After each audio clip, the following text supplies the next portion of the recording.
اللہ تعالیٰ نے قرآن مجید میں ارشاد فرمایا ہے کہ حل جزاء الاحسان الا الاحسان۔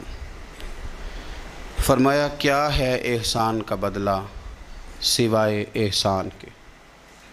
نیکی کا بدلہ صرف نیکی ہے۔ دنیا میں جو لوگ خیر کے کام کریں گے تو اللہ تعالیٰ انہیں دنیا میں بھی خیر عطا فرمائے گا اور قیامت میں بھی خیر ہی عطا فرمائے گا۔ اور جو لوگ دنیا کے اندر شر کریں گے انہیں قیامت میں تو اس کی سزا ملے گی ہی، کچھ نظارے اس کے وہ دنیا میں بھی دیکھیں گے۔ ارشاد فرمایا دوسرے مقام پر کہ وَمَن يَعْمَلْ مِثْقَالَ ذَرَّةٍ خَيْرًا يَرَهُ، اگر کوئی ذرے کے برابر خیر کرے گا تو اسے دیکھے گا، اسے وہ دکھائی جائے گی۔ اور وَمَن يَعْمَلْ مِثْقَالَ ذَرَّةٍ شَرًّا يَرَهُ، اگر ایک ذرے کے برابر شر کرے گا تو اسے بھی دیکھے گا۔ دنیا کے اندر کچھ سزائیں اور کچھ ہمارے حالات کی خرابی کا سبب ہمارے اعمال ہوتے ہیں۔ قرآن مجید نے کہا کہ وَمَا أَصَابَكُم مِّن مُّصِيبَةٍ فَبِمَا كَسَبَتْ أَيْدِيكُمْ وَيَعْفُو عَن كَثِيرٍ، فرمایا جو تمہیں مصیبت پہنچتی ہے تو تمہارے ہاتھوں کے کرتوتوں کے سبب، کسب کے سبب پہنچتی ہے۔ وَيَعْفُو عَن كَثِيرٍ، بہت ساری چیزیں تو ہم ویسے ہی معاف فرما دیا کرتے ہیں۔ زندگی دنیا میں رہتے ہوئے بھی انسان کو کچھ سبق دیتی ہے۔ اگر آپ فصل زمین میں بوئیں تو چاول کا بیج بوئیں گے تو وہاں چاول اگے گا، گندم نہیں اگے گی۔ اور اگر آپ کاشت گندم کریں گے تو گندم ہی وہاں سے اگے گی، وہاں سے چاول اگ سکتا نہیں۔ یہ نہیں ہو سکتا کہ آپ زندگی میں لوگوں کو تکلیفیں دیں اور خود آپ آرام سے سو جائیں، یہ ہو نہیں سکتا، یہ ممکن نہیں۔ دو جملوں میں میرے نبی پاک صلی اللہ علیہ وسلم نے ہمیں بات سمجھا دی ہے۔ اللہ کے رسول صلی اللہ علیہ وسلم نے فرمایا کہ تم اللہ کے بندوں پہ رحم کرو، اللہ تمہارے اوپر رحم فرمائے گا۔ لیکن بندوں کے بارے میں بندوں کا رویہ سخت ہو، اس کا لہجہ رب کریم کے بندوں کے بارے میں تلخ ہو، اس کے دل میں رحم کے، کرم کے میٹھے جذبات ہی نہ سرے سے ہوں، اور وہ کہے کہ میرے بارے میں نرمی کی جائے، تو یہ ہو نہیں سکتا، یہ ممکن نہیں ہے۔ ہم کیا کرتے ہیں؟ ہم اپنے تھوڑی دیر کے سکون کے لیے بہت سارے لوگوں کو تکلیف میں مبتلا کرتے ہیں، بلکہ بعض لوگ تو ایسے ہیں جو دوسروں کو مصیبت میں دیکھ کر خوش ہوتے ہیں، ان کو قلبی راحت نصیب ہوتی ہے۔ کسی شخص کو مشکل میں دیکھتے ہیں، پریشانی میں دیکھتے ہیں تو بڑا انہیں سکون میسر آتا ہے، اور میں نے دیکھا ہے کہ بغلیں بجاتے ہیں اور وہ باقاعدہ دلائل دیکھے ہیں، دیکھا نا ہمارے ساتھ ایسے کرتا تھا تو آج اس کا کیا حال ہو گیا ہے۔ باقاعدہ لوگ یہ کام کرتے ہیں۔ وہ ہمارے درویشوں نے اپنے رنگ میں بھی ہمیں بڑے مسئلے سمجھائے ہیں، پر اللہ کرے ہماری سمجھ میں بات آئے۔ اللہ کے بندوں نے نا سادی کر کے باتیں، سادی کر کے اور نرم کر کے اور ہمارے مزاج اور طبیعت کے مطابق ہمارے ذہنوں میں اتارنے کی کوشش کی ہے۔ اگر ہماری سمجھ میں آئے، دیکھیں نا درویش کیا کہتے ہیں دشمن مرے تو خوشی نہ کریے۔ دلیل کیا ہے کہ سجنا بھی تو مر جانا ہے نا۔ یہاں تو یہ کہے نا کہ دشمن مر گیا تو دوست نہیں مرے گا، تو کس طرح سادہ کر کے اور عام فہم کر کے اور ذہن کے قریب جا کے بات سمجھاتے ہیں۔ کہتے ہیں کس بات کا چاؤ کر رہا ہے تو؟ دشمن مرے خوشی نہ کریے، او پائیا سجنا بھی مر جانا ہے، دیگر تے دن آیا محمد اوڑک نو ڈوب جانا ہے۔ یہ تو کس چکر میں تو پڑا ہوا ہے؟ ترمذی شریف حضرت واصلہ بن اسکے رضی اللہ تعالیٰ عنہ حدیث کے راوی ہیں، یہ حدیث ضرور یاد رکھیے گا۔ میرے نبی پاک صلی اللہ تعالیٰ علیہ وسلم نے فرمایا اپنے بھائی کو مصیبت میں دیکھ کے خوشی کا اظہار نہ کرو، اسے تکلیف میں دیکھ کر کبھی خوشی کا اظہار نہ کرو، ورنہ حضور فرماتے ہیں اللہ اس پر رحم کر دے گا اور تمہیں اس مصیبت میں مبتلا کر دے گا۔ کبھی بھی دشمن مرے تو کدے خوشی نہ کریے، کیونکہ سجنا بھی تو مر جانا ہے۔ کبھی اپنے بھائی کو مصیبت میں دیکھ کر آپ یقین کریں کہ میں نے دیکھا ہے کہ بھابھی کا خاندان کسی تکلیف میں آ گیا ہے تو وہ بجائے اس کے کہ ان کے لیے دعا ہوتی، لیکن شریکہ چل رہا ہے نا، تو تبصرے ہوتے ہیں کہ میں نے تو پہلے ہی کہا تھا یہ لوگ ٹھیک نہیں۔ یہ بامروت با اخلاق اور وفادار لوگوں کا یہ رویہ ہی نہیں ہوتا۔ وہ تو گہرا دشمن بھی ہو گہرا، اس کے بارے میں بھی دیکھیں نا، میرے نبی پاک صلی اللہ تعالیٰ علیہ وآلہ وسلم کافروں اور منافقوں پر نرم دل نہیں تھے؟ ان کے بارے میں بھی حضور دعائیں کرتے تھے کہ اللہ انہیں خیر کی توفیق عطا فرما۔ تو کبھی بھی کسی کے بارے میں اس طرح کا رویہ اختیار نہ کریں، ورنہ وہ وقت دور نہیں کہ جب آپ اسی طرح کا ہمارا معاملہ عیب تلاش کرنے کا ہے۔ میں کس طرح کھول کے آپ کو یہ بات عرض کروں کہ لوگوں کا دل کرتا ہے کہ ہمیں خوبیاں نہیں کمیوں کا بھی پتہ چلے۔ ٹٹولتے ہیں کہ تو وہاں نہیں جاتا، تو جاتا تھا تو اب کیوں نہیں جاتا، اور تو اگر جاتا ہے تو پھر تو کوئی کہانی سنا، کوئی بات چھیڑ۔ یہ ہمارا مزاج ہے، ہم چاہتے ہیں۔ میرے رب نے ہمیں محدود بنایا ہے، ہم لامحدود کیوں ہوتے ہیں؟ اللہ نے ہمارے اوپر رحم فرمایا ہے کہ ہمیں دیوار کے پیچھے نظر نہیں آتا، یہ اس نے کرم فرمایا۔ اگر ہمیں نظر آتا ہوتا تو کتنے پردے کھل جاتے، اور بہت ساری چیزیں جو پردوں میں رہنی چاہیے تھیں وہ پردوں میں نہ رہتی۔ یہ اس نے کرم فرمایا ہے کہ ہمیں دیوار کے پیچھے نہیں سنتا، اس کو کرم سمجھو، پردے نہ کھولو۔ اگر ہمیں یہ خبر ہوتی کہ سامنے کیا ہے تو بہت سارے ہمارے معاملات خراب ہو جاتے۔ اس کا شکر ہے، اس کا کرم ہے۔ یہی بہتر ہے کہ پردوں میں وہ پردہ پوش رہے، اور وہ اگر پردے اٹھا دے تو کسے ہوش رہے۔ مہربانی کریں، آپ جو اللہ تعالیٰ نے ہمیں محدود بنایا تو لامحدود ہونے کی کوشش کیوں کرتے ہو؟ جہاں اس نے رکھا ہے وہیں رہنے کو اپنے لیے بہتر جانو، وہیں، ورنہ حالات خراب ہو جائیں گے۔ میرے نبی پاک صلی اللہ علیہ وسلم نے فرمایا، مسند احمد میں موجود ہے، حضور فرماتے ہیں لوگوں کی جاسوسی نہ کرنا، ان کے عیب نہ ٹٹولنا۔ بس حضور نے کہہ دیا تو کہہ دیا، نہیں ٹٹولنے تو سونیا تیرے غلام ہیں۔ سوال ہی نہیں پیدا ہوتا کہ ہم کبھی یہ کام کریں۔ حضور نے فرمایا کسی کے عیب نہ ٹٹولنا۔ اگر تم نے کسی کے عیب ٹٹول کے اسے رسوا کرنے کی کوشش کی تو فرمایا تم اگر 7 پردوں کے اندر بھی بیٹھے ہوئے تو وہاں بھی اللہ تمہیں رسوا کر دے گا۔ یہ نہ سمجھنا کہ میں چھپ گیا ہوں تو بچ جاؤں گا، اللہ تمہیں وہاں بھی رسوا۔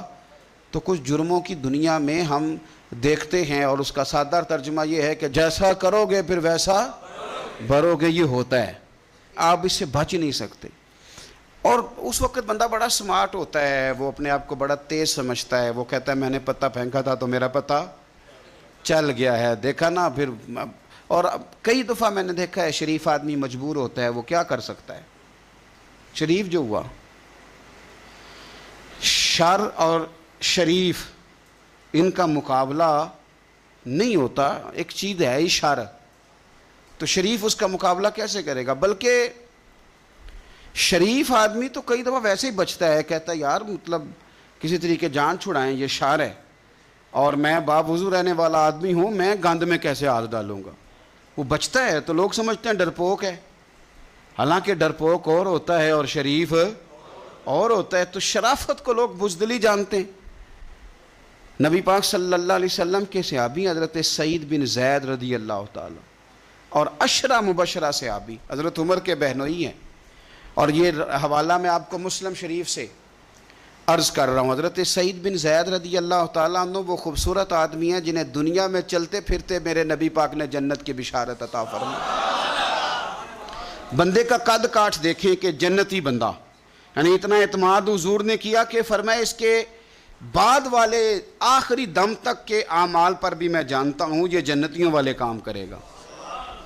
اتنا بڑا آدمی، لیکن ایک عورت نے آ کے جھگڑا شروع کر دیا، اروا اس عورت کا نام تھا۔ اسے آ کے حضرت سعید بن زید سے جھگڑا شروع کیا کہ یہ جو مکان ہے نا آپ کا، اس میں اتنی جگہ میری ہے، مجھے آپ بتائیں ایک شریف آدمی سے عورت جھگڑا کرے تو بندہ جواب میں کچھ کر سکتا ہے؟ اب میری بات کو سمجھیں، اب شریفوں کی مجبوریاں تو سمجھیں کتنی زیادہ ہیں۔ بھئی ایک عورت آ گئی، اس نے دعویٰ کر دیا، اب بلا وجہ انسان کٹہرے میں کھڑا ہو جاتا ہے، یہاں کو بندہ آگے کہہ دیتا، کہتا جی میں نے 20 لاکھ روپیہ لینا ہے، تو شریف آدمی ادھر کیا کرے گا؟ وہ تو مفت میں، اور دائیں بائیں بیٹھے لوگ ویسے ہی پریشان ہو جائیں گے کہ پتہ نہیں کوئی بات ہوتی ہے تو کوئی آتا ہے نا۔ اس نے کہہ دیا کہ مکان میں میرا حصہ ہے، اور کہہ کسے دیا؟ اسے جن کے اعمال کے صحیح ہونے کی گواہی مدینے والے رسول نے عطا فرمائی۔ اس نے کہا جناب یہ مکان میں میرا حصہ ہے۔ اب حضرت سعید بن زید رضی اللہ تعالیٰ عنہ فرمانے لگے یہ زمین اسی کو دے دو، ختم ہو گئی بات۔ شریف آدمی کیسے جھگڑا کرے؟ اب میں آپ کو ایک بات بتاؤں، اگر اس طرح بھی بندہ کر دے تو باتیں پھر بھی ہوتی ہیں۔ لوگ کہتے ہیں بلا وجہ تو نہیں نہ دے دی، ایسے تو نہیں نہ کوئی دے دیتا 4 مرلے، او بھائی ایسے تو نہیں نہ۔ فوراً فرمایا حضرت سعید بن زید، فرمایا دے دو اسے۔ تو آپ کے اہل خانہ کہنے لگے حضور جب آپ اسے کیوں دے رہے ہیں؟ فرمایا تم دے دو۔ میرے نبی پاک صلی اللہ علیہ وسلم نے فرمایا جس نے ایک بالشت زمین پر ناجائز قبضہ کیا، اللہ قیامت کے دن 7 زمینوں کا توق بنا کے اس کے گلے میں ڈال دے۔ فرمایا اٹھانے دو اسے، توق اسے اٹھانے دو۔ اور ایک حدیث میں فرمایا 7 زمینوں میں دھنسا دے گا اللہ اسے اٹھانے دو، دے دو۔ لیکن تکلیف تو ہوتی ہے نا۔ اب یہ نہیں ہے کہ کہاں سے اتنا حوصلہ بندہ کرے، دل تو ٹوٹ جاتا ہے نا کہ یار میرے اوپر اس طرح الزام لگانا، اور اس طرح کسی شخص کے بارے میں وہ بندہ جس نے زندگی تقوی میں گزار دی اس پر اتنا گھنونا الزام لگا دینا۔ اب حضرت سعید بن زید نے نا لوگوں کو کہہ دیا دے دو، لیکن جب تنہا گئے تو دل ٹوٹا ہوا تھا، کلیجہ پھٹا ہوا تھا، طبیعت پریشان تھی، ہاتھ اٹھائے، کہا اللہ سچائیاں بھی تو جانتا ہے، جھوٹ بھی تو جانتا ہے، ظاہر چیزوں کو بھی تو جانتا ہے، چھپی ہوئی کو بھی تو جانتا ہے۔ اللہ اگر یہ جھوٹی ہے تو اسے اندھا کر دے، اور اللہ یہ جو زمین اس نے مجھ سے لی ہے نا پھر اس میں اس کی قبر بنا دے۔ بعض شارحین نے لکھا ہے کہ حضرت سعید بن زید تو پہلے وصال کر گئے، لیکن وہ عورت زمین تو لے لی، گھر میں رہتی تھی پر اندھی ہو کے رہتی تھی، ڈھونڈتی پھرتی تھی، دائیں بائیں جاتی تھی، تو لوگ اسے کہتے تھے کیا بنا؟ کہنے لگے کچھ نہ پوچھو، مجھے سعید بن زید کی دعا لگ گئی ہے، مجھے لگ گئی دعا۔ تڑپتی تھی، روتی تھی، کنواں کھدوایا ہوا تھا، امیر لوگوں نے گھر میں کنواں کھدوایا ہوا تھا، تو یوں لگتا ہے کہ پانی بھی کوئی نہیں پلاتا تھا، کوئی نواسا نواسی پوتا پوتی بھی قریب نہیں آتا تھا، پانی پینے کے لیے کنویں میں گئی تو اندر ڈوب کے مر گئی۔ اس کا گھر ہی اس کی قبر بن گیا۔ دیکھیں نا لوگ اس وقت سمجھ رہے ہوتے ہیں کہ جناب دیکھا نا میرا پتہ چل گیا، ہنس رہے ہوتے ہیں کہ دیکھا میں نے کتنا رسوا کر دیا، دیکھا پھر فلانا کتنی منتیں کر رہا تھا، دیکھا، اور تمہیں پتہ نہیں۔ تم کیا سمجھتے ہو کہ جس کو تم نے رسوا کرنا چاہا اس کا کسی جو ہے وہ وزیر مشیر اور بڑے آدمی سے تعلق نہیں تھا تو وہ تمہارے ہتھے چڑھ گیا؟ یاد رکھنا اگر اس کا وزیروں مشیروں سے تعلق نہیں نا غریب کا، تو اللہ ولی الذین آمنوا، اللہ تو وارث ہے کہ نہیں مومنوں کا؟ اللہ تو وارث ہے کہ نہیں مومنوں کا؟ نبی پاک تو والی ہیں کہ نہیں اپنی امت کے؟ تو تم کس طرح سمجھتے ہو کہ بندہ اور وارث شاہ مان کری نہ وارثہ دا، رب بے وارثہ کر کے مار دائی۔ تو ہم جب چل رہے ہوتے ہیں نا تو پھر تو ہماری قد کاٹ کا کون مقابلہ کرے، اور جب ہم چڑھ جائیں ہوا کے گھوڑے تو پھر کون ہمارا رخ پھیرے۔ لیکن یاد رکھنا ایک عدل کرنے والی ذات ہے، جب لگامیں کھینچتی ہے تو پھر لوگوں کو کوئی چارہ، اپنی زندگی کے اندر کبھی بھی کوئی کام ایسا نہ کریں، کبھی بھی۔ آگے بڑھتا ہوں۔ بصرے کا گورنر حجاج بن یوسف بڑا ظالم آدمی تھا، تو حضرت سعید بن جبیر رضی اللہ تعالیٰ عنہ ایک تابعی بزرگ تھے، تو آپ نا اس کے غلط کاموں پہ اسے ٹوکا کرتے تھے۔ ہمارا یہ مسئلہ ہوتا ہے کہ جب ہمیں کو ٹوکتا ہے تو ہمیں ضد چڑھتی ہے، یہ نہیں دیکھتے کہ میں پہلے دیکھ لوں میری کہیں کوتاہی پہ تو نہیں ٹوک رہا۔ وہ ظالم تھا، آپ اسے ٹوکتے تھے، تو جب روک ٹوک ہونے لگی تو یہ جو بادشاہ قسم کے لوگ ہوتے ہیں ان کی خواہش ہوتی ہے کہ ہمیں پوچھنے والا کوئی نہ ہو۔ روک ٹوک بڑی تو اس نے بلا لیا حضرت سعید بن جبیر رضی اللہ تعالیٰ عنہ کو، بلا کے کہنے لگا میں آپ کو قتل کروں گا۔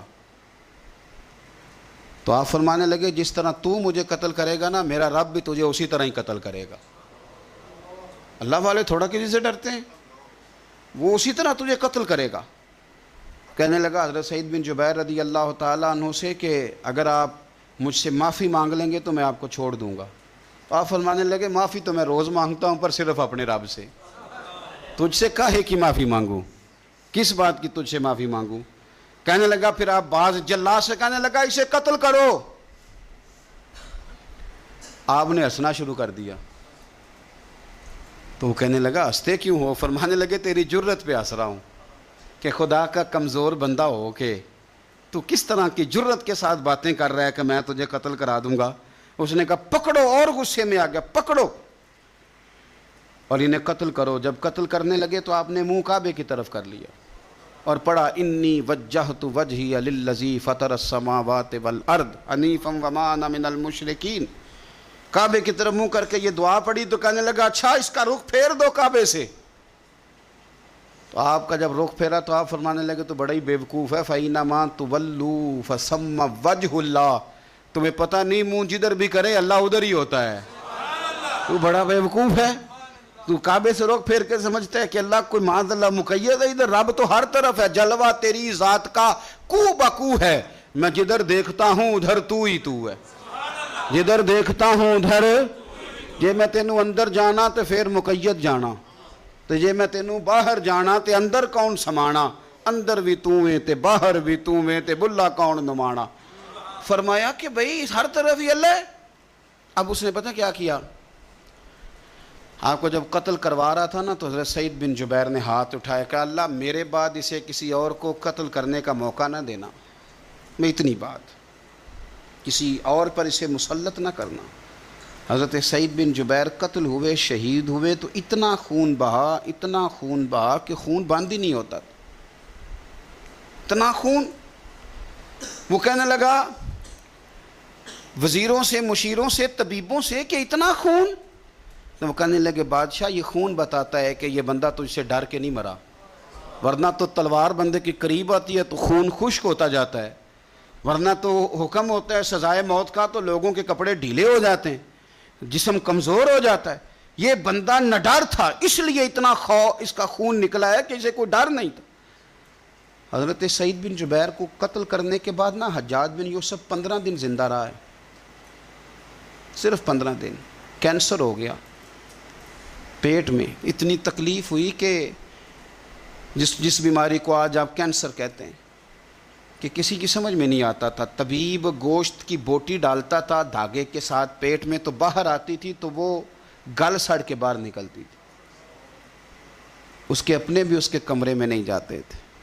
او یارو, ظلم کرتے ہوئے لوگ سوچتے نہیں کہ اس کا حساب کتنا بھیانک ہوگا. رات کو چیخ مار کے اٹھتا, گھر والے کہتے تجھے کیا ہوا؟ وہ کہتا تھا جب بھی میں سوتا ہوں تو سعید بن جبیر میری خواب میں آتے ہیں اور میری ٹانگ پکڑ کے گھسیٹتے ہیں تو میری آنکھیں کھل جاتی ہیں. یہ جو بد دعائیں ہیں یہ تمہارے بستر تک تمہارا پیچھا کرتی, یہ نیندوں میں سوراخ کر دیتی. لوگ کہتے ہیں پتہ نہیں کیا بات ہے, سویا نہیں جاتا. تو میں کہتا ہوں پتہ کر لو, شاید کو بات نکل ہی آئے. پتہ کر لو, دیکھ لو, غور کر لو, توجہ کر لو, شاید کو بات نکل آئے. اگر نکل آئے نا تو پھر توبہ کر لو, اور اگر نکل آئے تو پھر معافی مانگ لو. اگر نکل آئے تو پھر اللہ سے ڈر جاؤ, اگر نکل آئے تو پھر احتیاط کر جاؤ. لیکن باتیں نکلنے پر بھی ہم ماننے کو تیار. تو یہ مت سمجھیں کہ جب انسان کسی کا ظلم کرے گا تو وہ چین کی نیند سوئے گا. جی ہو سکتا, جیسا کرو گے پھر ویسا, جیسا کرو گے پھر ویسا